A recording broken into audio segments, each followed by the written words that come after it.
বৰষুণবোৰ আজিও আহে জীৱনলৈ আগৰ দৰে। মলয়া বতাহজাক আজিও আহে আগৰ দৰে। তোমাৰ প্ৰেমৰ স্পন্দনত আজিও কবে হিয়া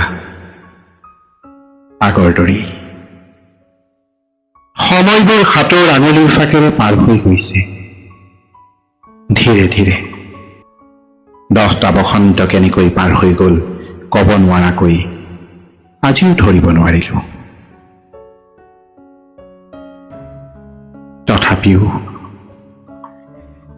চিৰ প্ৰবাহমান হৈ থাকিল তোমাৰ মোৰ মাজৰ প্ৰেমৰ নদী আগৰ দৰেই।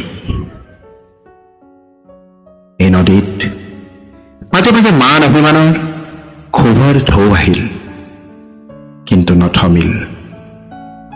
আজিও বৈ আছে দুৰন্ত গতিত এই দুই নৈৰ ধাৰা আগৰ দৰেই আজীৱন।